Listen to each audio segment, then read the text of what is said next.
araw sa inyong lahat. Ako si Binibining Generous Garibay Coino at sa araw na ito ay alamin natin kung ano-ano ang panitikan, pananampalataya at pamumuhay ng rehiyon ng Davao. Ang rehiyon ng Davao na kilala rin bilang Rehiyon 11 ay matatagpuan sa timog bahaging silangan ng Mindanao. Binubuo ito ng 5 lalawigan ng Davao del Sur, Davao del Norte, Davao Oriental, Davao de Oro at Davao Occidental. Ang sentro ng rehiyon ay ang Davao City, na isa sa pinakamalaking lungsod sa bansa at isa ring mahalagang sentro ng kalakalan, turismo at kultura sa Mindanao. Ang rehiyong ito ay kilala hindi lamang sa likas na yaman at agrikultura, kundi pati na rin sa mayamang kultura at tradisyon ng iba't ibang pangkat etniko tulad ng Bagubo, Mandaya, Mansaka, Ata at Kalagan. Ang bawat pangkat na ito ay may sariling wika, paniniwala, tradisyon at mga kwento na naging bahagi ng kanilang pagkakakilanlan. Dahil sa pagkakaiba-iba ng mga pangkat etniko, naging makulay at masagana ang kultura at panitikan ng rehiyon ng Davao. Tinawag ang rehiyong ito na Davao batay sa mga salitang ginagamit ng mga katutubo noon na tumutukoy sa ilog, apoy at lupang tinitirahan. Ang pangalang Davao ay nagmula mismo sa wika ng mga katutubo. May iba't ibang paliwanag patungkol dito, ngunit karamihan ay nagsasabing ito ay hango sa mga salitang ginagamit ng mga Roman tulad ng Davo, Dawaw at Dabadaba na may kaugnayan sa ilog at apoy. Ipinapakita nito na ang pangalan ng rehiyon ay hindi likha ng mga dayuhan, kundi produkto ng wika at pananaw ng mga unang naninirahan sa lugar. Sa ganitong paraan pa lamang, makikita na ang pinagmula ng Davao Region ay malalim na nakaugat sa panitikan at ural na tradisyon ng mga katutubo. Mula pa lamang sa pangalan, makikita na ang Davao Region ay nakaugat sa panitikang bayan at kultura ng mga katutubo. Sa pagtalakay ng panitikan ng Davao Region, mahalagang linawin na ang panitikan dito ay hindi lamang binubuo ng mga akdang nakasulat, sa halip ito ay panitikang pasalita na pinapasa mula sa isang henerasyon patungo sa susunod na henerasyon sa pamamagitan ng mga alamat, mito, epiko, awit, dasal at kwentong bayan. Ang mga anyong ito ng panitikan ay nagsisilbing talaan ng kanilang pinagmulan at gabay sa kanilang pamumuhay. Ngayon, dumako naman tayo sa panitikan ng rehiyon ng Davao. Ang panitikan sa rehiyon ng Davao ay kadalasang nagmula sa oral o pasalitang tradisyon. Ibig sabihin, bago pa man nagkaroon ng nakasulat ng panitikan, ang mga kwento, awit, at alamat ay pinapasa mula sa isang henerasyon patungo sa susunod na henerasyon sa pamamagitan ng pagkukwento, pag-aawit, at pagsasalin ng mga karanasan ng komunidad. Sa pamamagitan ng panitikan na ipapahayag ng mga tao ang kanilang paniniwala, kasaysayan, tradisyon at pananaw sa buhay. Ang panitikan ay nagsisilbing paraan upang mapanatili ang kanilang kultura at maipasa ito sa mga sumusunod na henerasyon. Isa sa mahalagang anyo ng panitikan sa rehiyong ito ay ang alamat. Ang alamat ay mga kwentong nagpapaliwanag sa pinagmula ng isang bagay, lugar o pangyayari. Halimbawa, may mga alamat na naglalarawan sa pinagmulan at kahalagahan ng Mount Apo o tinatawag na Bundok Apo, na itinuturing na pinakamataas na bundok sa Pilipinas na nagmula sa rehiyon ng Davao. Ang bundok na ito ay hindi lamang isang anyong lupa, kundi isang sagradong lugar na may espiritual na kahalagahan. Ayon sa kanilang paniniwala, ang bundok ay tirahan ng mga espiritu at ng kanilang mga ninuno. Kaya ito ay kanilang iginigalang at pinapangalagaan. Bukod sa alamat, mahalaga rin sa kanilang panitikan ang ipiko. Ang ipiko ay mahalagang kwento na naglalarawan sa kabayanihan at pakikipagsapalaran ng mga bayani sa kanilang tribo. Isang halimbawa nito ay ang ipikong o langihan na nagmula sa tribo ng Manubo. Ang ipikong ito ay naglalaman ng mga kwento tungkol sa katapangan, pagkikipaglaban, paglalakbay at pakikipagsapalaran ng mga bayani. Ipinapakita rin dito ang kanilang mga paniniwala tungkol sa kalikasan, espiritu at kapangyarihan ng mga Diyos.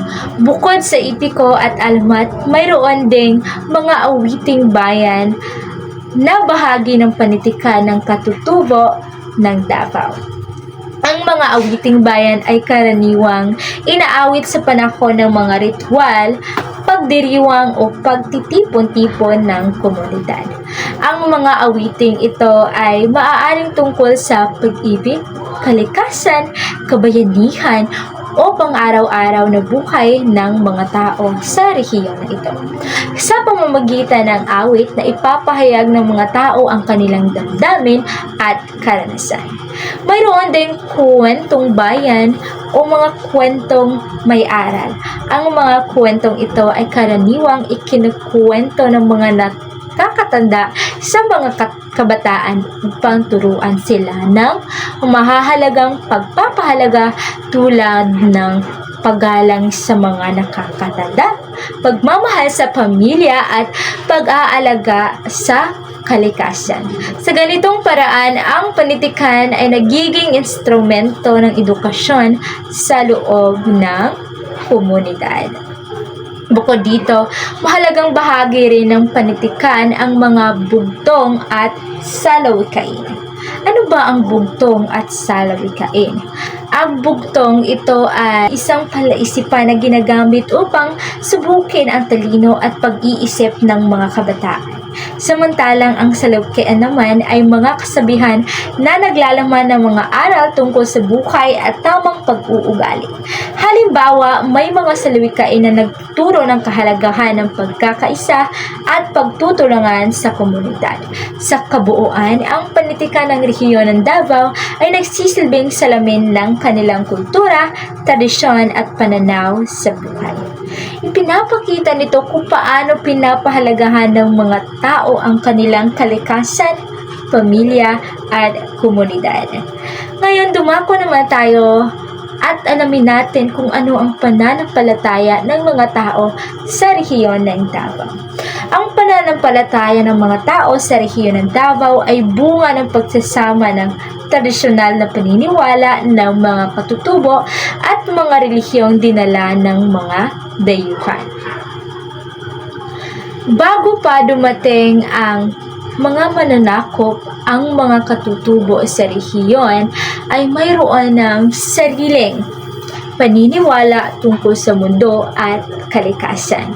Naniniwala sila na ang kalikasan ay may mga espiritu o banal na kapangyarihan na dapat igalang. Halimbawa nito ay ang Bundok Apo o ang Mount Apo sa rehiyon ng Davao. Ito ay tinuturing na sagradong bundok ng mga katutubo tulad ng tribong Bagubo.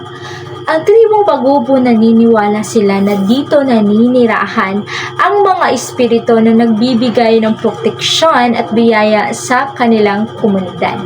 Dahil dito ang bundok ay tinuturing nilang banal at hindi dapat sirain o abusuhin. Upang mapanatili ang magandang ugnayan ng mga espiritu, nagsasagawa ang mga katutubo ng iba't ibang ritual at seremonya. Ang mga ritual na ito ay ginagawa upang humingi ng proteksyon, humingi ng magandang ani, kalusugan o tagumpay sa kanilang mga gawain. Ang mga ritual ay karaniwang pinagmulan o pinagmumunuan ng isang espiritual na lider o tagapagpamagitan sa pagitan ng tao at mga espiritu. Sa paglipas ng panahon, dumating ang impluwensya ng mga Kristyanismo lalo na sa Katolisismo. Dahil dito maraming tao sa rehiyon ang naging Kristiyano.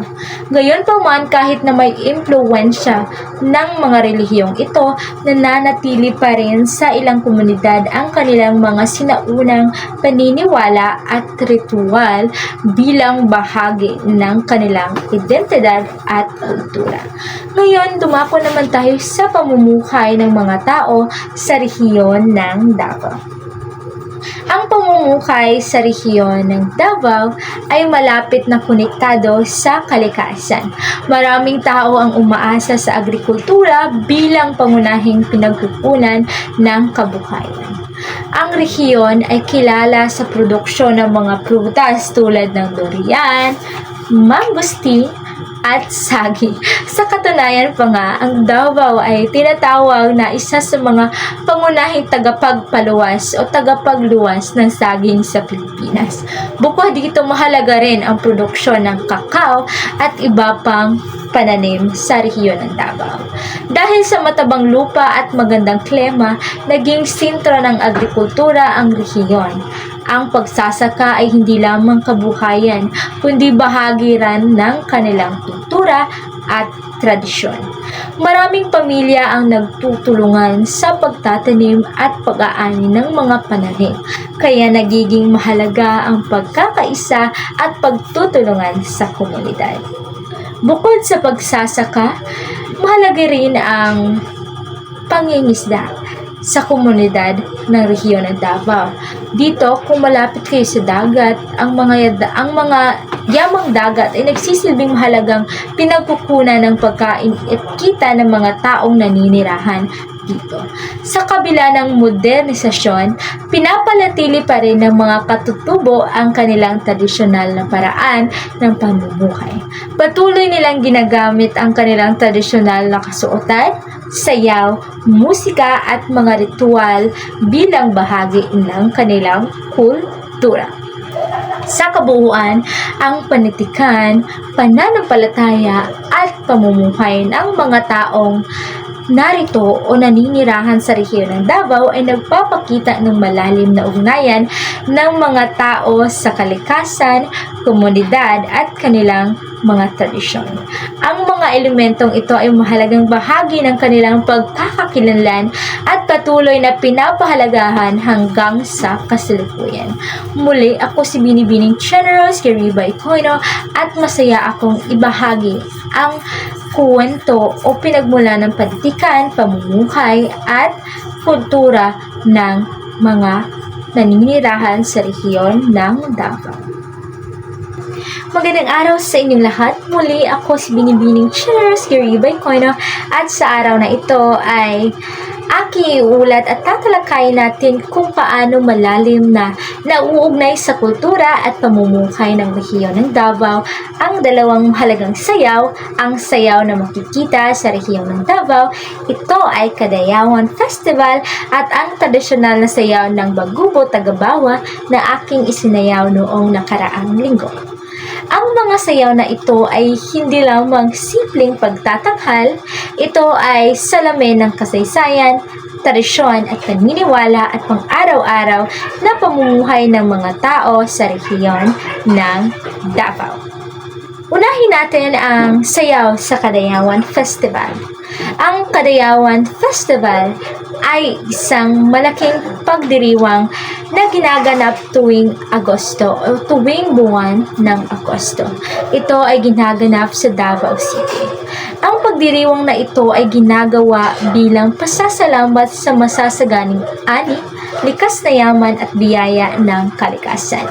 Ang salitang Kadayawan ay nagmula sa salitang madayaw na nangangahulugang mabuti, mahalaga, o maganda. Kaya ang kadayawan ay isang pagdiriwang ng pasasalamat at pagpapahalaga sa kalikasan at sa komunidad. Isa sa pinakamahalagang bahagi ng festival na ito ay ang mga sayaw at street dancing performance. Lalo na ang tinatawag nila na indak-indak sa kadalanan. Sa pagtatanghala ito, makikita na ang mga mananayaw ay nakasuot ng makukulay at tradisyonal na kasuotan habang sumasayaw, gaya ng aking sinuot noong nakaraang linggo. Ito ay sinasayaw nila sa kalsada o sa lungsod. Narito ang mga katangian ng sayaw sa Kadayawan. Ang sayaw sa Kadayawan ay may mga galaw na sumisimbolo sa iba't ibang gawain sa pamumuhay ng tao sa Davao. Halimbawa lamang nito ay ang mga galaw na kumakatawan sa pagtatanim at pag-aani ng mga pananim tulad na saging, kakao at duyan. May mga galaw na nagpapakita din ng pasasalamat sa kalikasan. May mga galaw din na nagpapakita ng pagkakaisa ng iba't ibang tribo sa isang rehiyon. Ang mga sayaw o ang sayaw na ito ay kadalasang sinasambayan ng tradisyonal na musika. Ang tunog ng tambol at gong, ang ritmo ng musika ay masigla at puno ng enerhiya na nagpapakita ng kasiyahan at pagdiriwang ng mga tao sa rehiyon ng Davao. Alamin naman natin ang kasuotan sa sayaw ng Kadayawan. Ang kasuotan ng mga mananayaw sa Kadayawan ay makukulay at may inspirasyon mula sa tradisyonal na damit ng iba't ibang tribo sa Davao. Kung makikita ninyo, ang sinuot ko noon ay kulay pula. Karaniwang itong makikita sa mga damit na may mga telang pang-etnikong disenyo, may mga palamuting gawa sa kwintas at beads, mga palamuting balahibo o dahon. Ang mga kasuotang ito ay nagpapakita ng pagmamalaki ng tao sa kanilang kultura at identidad. Ano ba ang kaugnayan ng sayaw na ito sa pamumuhay ng rehiyon ng Davao? Ang sayaw na Kadayawan Festival ay nagpapakita kung paano nakaugnay ang pamumuhay ng mga tao sa kalikasan at agrikultura. Dahil maraming tao sa Davao ang umaasa sa pagsasaka, ang pagdiriwang na ito ay isang paraan ng pagpapakita ng kanilang pasasalamat sa masaganang ani at sa biyaya ng kalikasan na kanilang natanggap. Sa pamamagitan ng sayaw na ipapakita ng mga tao ang kanilang kultura, kasaysayan at tradisyon. Sa mga sumusunod na henerasyon, makikita din nila ito upang mas mapahalagahan pa nila ang tradisyon na pinapakita ng rehiyon ng Davao. Dumako tayo sa sayaw ng Bagubo Tagabawa o isang tribal dance ng tribo ng Bagubo. Ito ay mahalagang sayaw mula sa rehiyon ng Davao na pinamagatan o pinangalan ng Bagubo Tagabawa. Ang Bagubong Tagabawa ay isang katutubong grupo na matatagpuan sa paanan ng Mount Apo. Ang kanilang kultura ay malapit na konektado sa kalikasan at ang kanilang espiritual na paniniwala. Ang kanilang sayaw ay isang mahalagang bahagi ng kanilang ritual, pagdiriwang at tradisyonal na seremonya. Layunin ng sayaw ng Bagubog Tagabawa ay maisagawa ito upang magpasalamat sa mga espiritu ng kalikasan, ipagdiriwang ang mahahalagang pangyayari sa komunidad, ipakita ang kanilang tradisyon at kultura sa pamamagitan ng sayaw. Para sa kanila, ang sayaw na ito ay hindi lamang libangan, ito ay isang sagradong gawain na may espiritual na kahulugan. Para naman sa galaw at sayaw ng Bagubog Tagabawa. Ang mga galaw sa sayaw ng Bagubog Tagabawa ay kadalasang mabagal, maingat at may simbolikong kahulugan. Halimbawa lamang nito ay ang mga galaw ng kumakatawan o nakumakatawan sa pangangalaga sa kalikasan. May mga galaw din na nagpapakita ng pangangaso gaya ng aking sinayaw noong nakaraang linggo at ang paghahanap ng pagkain. May mga galaw na sumisimbolo sa paggalang sa mga espiritu at ninuno. Ang sayaw ay sinasabayan ng tunog ng gong at tambol at ibang tradisyonal na instrumento na ginagamit nito. Dumako naman tayo sa kasuotan ng mga mananayaw sa Bagubo Tagabawa. Ang mga kasuotan ng Bagubo Tagabawa ay karaniwang gawa sa tradisyonal na tela at may makukulay na disenyo. Ang mga palamuti ay maaaring gawa sa kwintas at beads, mga kabebe, mga balahibo at iba pang natural na materyales. Isa din sa kanilang palamuti ay buhok ng kabayo. Ang mga palamuting ito ay hindi lamang dekorasyon, kundi ito ay may simbolikong kahulugan tungkol sa katayuan, kultura at paniniwala ng kanilang tribo. Ang kaugnayan ng sayaw ng Bagubong Tagabawa sa rehiyon ng Davao ay meron itong malalim na koneksyon sa kalikasan at kanilang komunidad. Ang kanilang mga galaw ay sumasalamin sa kanilang pang-araw-araw na gawain tulad ng pagtatanim, pangangaso at pakikipag-ugnayan sa kalikasan. Sa pamamagitan ng sayaw na ipapasa nila sa susunod na henerasyon ang kanilang kultura, paniniwala at tradisyon.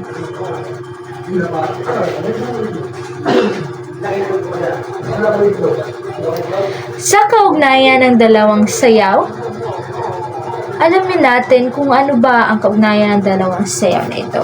Kung ating susuriin ang sayaw sa Kadayawan Festival at ang sayaw sa Bagubo Tagabawa ay parehong nagpapakita ng malalim na ugnayan ng mga tao sa kalikasan at sa kanilang komunidad. Sa Kadayawan Festival, makikita ang masayang pagdidiriwang ng buong lungsod bilang pasasalamat sa masasaganang ani. Ipinapakita nito ang pagkakaisa ng iba't ibang tribo at kultura sa Davao. Sa pamamagitan ng sayaw, ipinagdidiriwang ng mga tao ang kanilang tagumpay sa agrikultura at ang biyaya ng kalikasan. Samantala sa sayaw ng Bagubo Tagabawa naman, makikita natin ang mas tradisyonal at espiritual na espiritu o aspeto ng kultura. Ang kanilang sayaw ay nagmula pa sa sinaunang paniniwala ng kanilang tribo at ginagamit sa mga ritual at seremonya. Ipinapakita nito kung gaano kahalaga sa kanila ang paggalang sa kalikasan, sa mga espiritu at sa kanilang mga ninuno. Ibig sabihin, kahit magkaiba ang anyo ng dalawang sayaw, pareha nilang ipinapakita ang pagpapahalaga ng mga tao sa Davao sa kalikasan, kultura at komunidad. Sa isang banda, ang Kadayawan ay modernong pagdidiriwang ng pinagsama-sama na iba't ibang kultura ng rehiyon. Sa kabilang banda naman, ang sayaw ng Bagubong Tagabawa o Bagubo Tagabawa ay tradisyonal na sayaw na nagmula sa sinaunang pamumuhay ng mga katutubo. Sa ganitong paraan, makikita natin na ang dalawang sayaw ay nag-uugnay sa nakaraan at kasalukuyan na kultura ng Davao. Ang mga ito ay nagsisilbing paalala ng mahalagang panatilihin at ipagpatuloy ang mga tradisyon at kultura ng mga katutubo. Sa kabuuan, ang sayaw sa Kadayawan Festival at ang sayaw ng Bagubo Tagabawa na isang tribal dance ay mahalagang bahagi ng kultura ng rehiyon ng Davao. Ang mga sayaw na ito ay hindi lamang nagpapakita ng talento sa pagsasayaw, kundi ito ay pagpapahayag ng kasaysayan, naniniwala at pamumuhay ng mga taong naninirahan sa rehiyon na ito. Sa pamamagitan ng mga sayaw na ito na ipapakita ng mga tao sa Davao ang kanilang pagmamahal sa kalikasan, pagpapahalaga sa tradisyon at pagmamalaki sa kanilang kultura.